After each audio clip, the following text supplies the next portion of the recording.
Okey, dalam buku teks kamu, muka surat 60, di bawah tajuk sistem pencernaan manusia, kita tengok apa yang diterangkan dalam buku teks ni. Okey, perkara pertama dia terangkan tentang pencernaan makanan.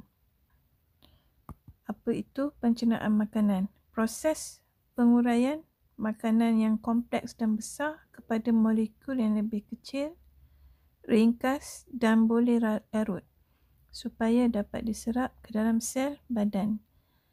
Awak dah belajar masa tingkatan 1, sel badan kita kan banyak kan, beribu-ribu dalam badan. Jadi setiap sel tu dia perlu mendapat nutrien supaya boleh menjalankan proses kimia dalam sel tersebut lah. Jadi untuk itu kita kena bagi nutrien kepada sel. Jadi mana dapat nutrien tu? Daripada makanan yang kita makan. Makanan yang kita makan biasanya kompleks, ya, dan besar. Jadi sel tak boleh nak serap terus. Jadi makanan tu mesti dipecah-pecahkan, diurai, dicerna menjadi lebih kecil, ringkas dan boleh diserap oleh sel. Jadi makanan yang kompleks tadi ni dan besar akan diurai menjadi lebih kecil, lebih ringkas dan boleh larut. Jadi proses pencernaan ni ada dua. Satu, fizikal. Yang kedua, pencernaan kimia. Kita tengok satu-satu. Kalau fizikal, ini yang kita buat masa kita makan, terutama dalam mulut kan. Kita gigit, kita kunyah, ya. Dalam mulut kita ada gigi. Gigi itu akan tolong pecahkan makanan berikut. Dan lidah dan air, ya. Bantuan lidah dan air ni, lidah tu untuk tolong gaulkan makanan kita, dan air liur, untuk dalam air liur ada enzim, ya.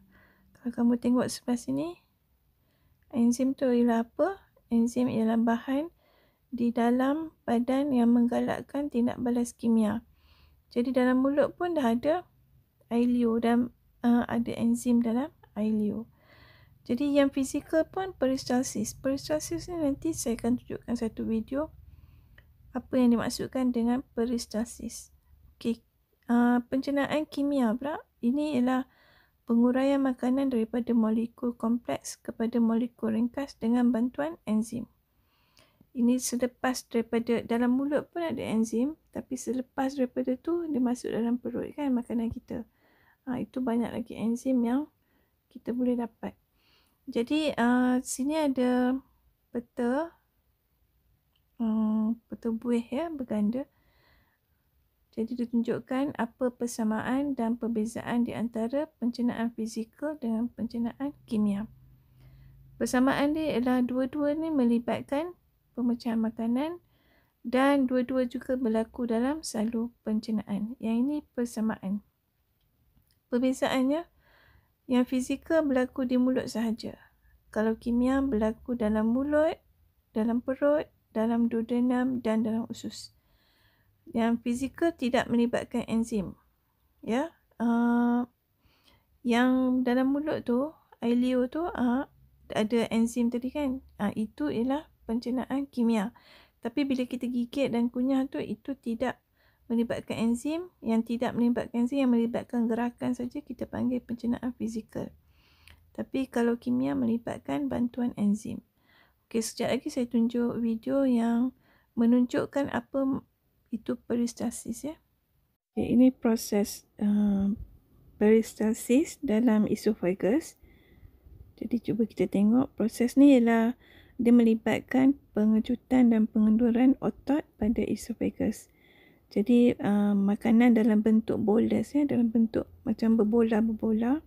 Selepas mulut kita dah kunyah, dah hancurkan makanan tersebut menjadi bahan yang lebih kecil, dalam bentuk bolus, ia dimasukkan dalam esophagus ya.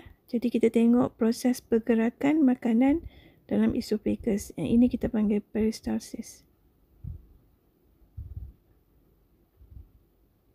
Okey, itu saja.